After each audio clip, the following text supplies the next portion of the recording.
Para saudara dan saudari yang Tuhan cintai, selamat pagi dan selamat bertemu lagi dalam renungan harian dari Paroki Santo Petrus dan Paulus Argapura, edisi hari Rabu, tanggal 8 November 2023, dalam masa biasa yang ke-31.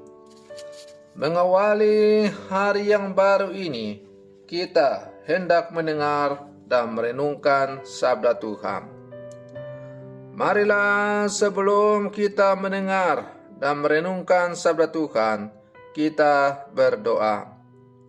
Dalam nama Bapa dan Putra dan Roh Kudus. Amin.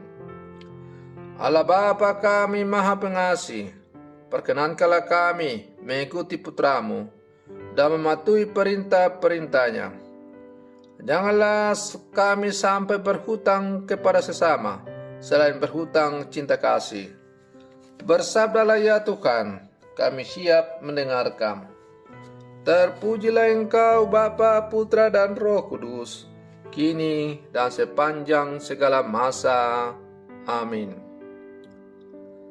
Para saudara dan saudari yang Tuhan cintai, sabda Tuhan yang hendak kita dengar dan kita renungkan untuk mengawali hari yang baru ini diambil dari Injil Lukas pasal 14 ayat 25 sampai 33. Tuhan bersamamu.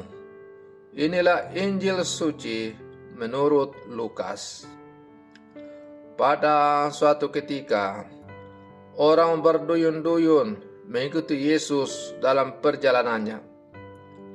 Sambil berpaling, Yesus berkata kepada mereka, "Jika seorang datang kepadaku dan ia tidak membenci bapaknya, ibunya, istrinya, anak-anaknya, saudara-saudarinya, bahkan nyawanya sendiri, ia tidak dapat menjadi muridku.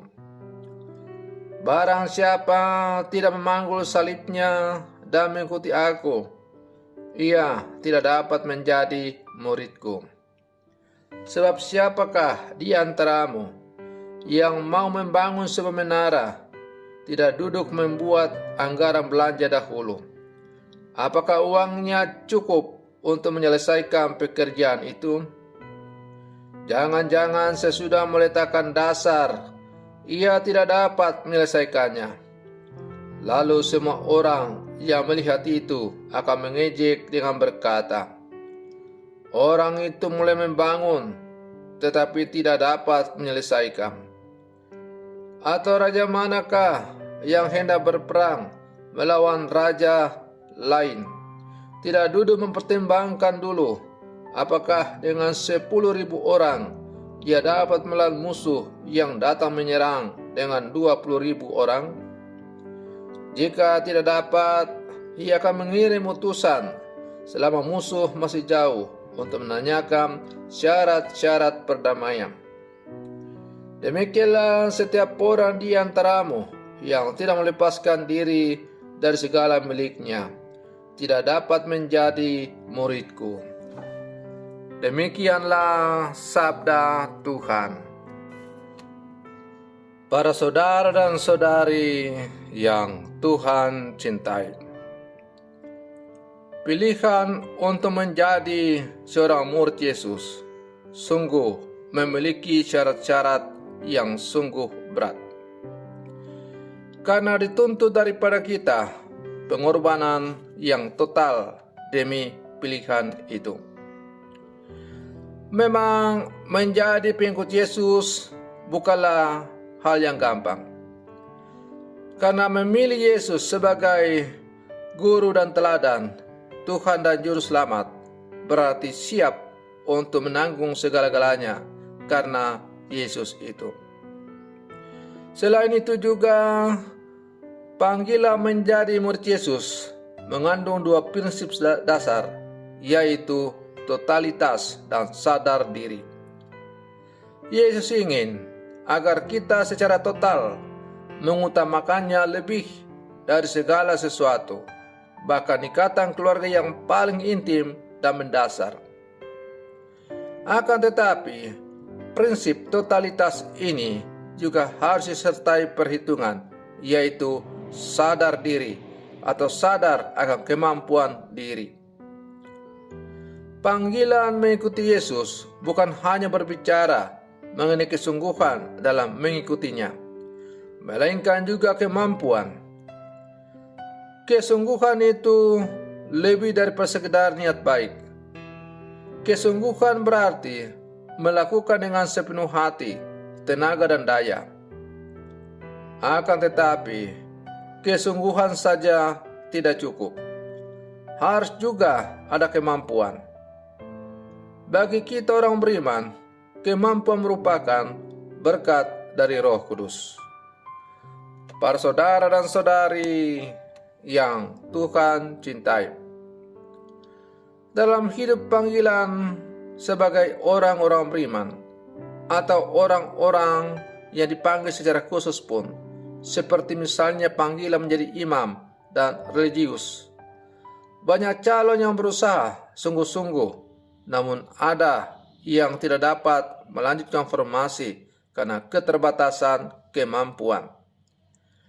Ada banyak orang yang menyatakan dirinya sebagai murid Yesus dengan memberikan dirinya untuk dibaptis dan menerima sakramen-sakramen yang lain, tapi pada akhirnya putus di tengah jalan.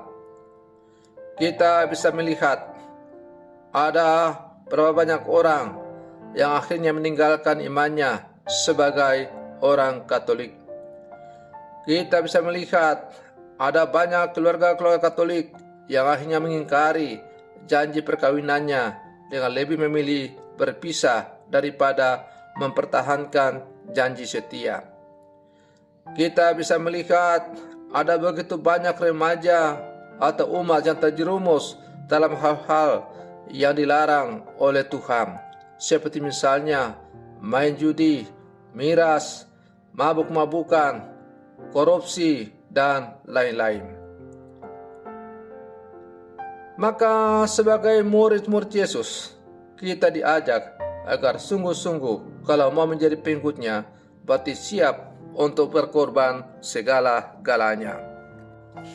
Tuntutan kemuridan yang diberikan oleh Yesus terasa amat berat secara manusiawi, memanggul salib setiap hari. Namun sebaliknya kita tidak perlu takut dan cemas, karena Dia sendiri telah menunjukkan jalannya kepada kita.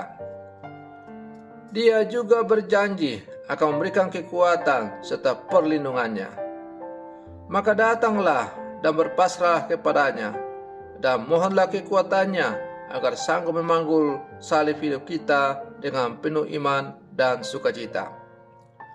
Maka salib bagi orang Yahudi adalah sebuah hukuman. Salib bagi orang Yunani adalah sebuah kebodohan. Tapi salib bagi orang-orang yang percaya adalah sumber keselamatan. Ya, memang menjadi murid-murid Yesus yang sungguh-sungguh radikal bukanlah perkara yang gampang. Tetapi bukan berarti hal itu tidak dapat kita lakukan.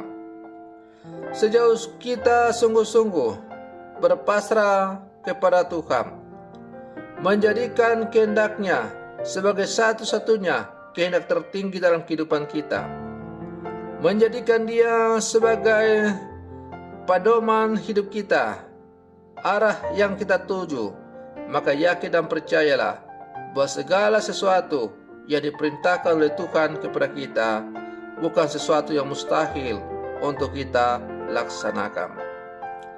Maka para saudara dan saudari yang Tuhan cintai, tidaklah cukup dengan mengatakan saya percaya kepada Yesus, tetapi kita dituntut untuk sungguh-sungguh mewujud nyatakan secara konkret dalam kehidupan pernyataan kita bahwa kita adalah murid Yesus.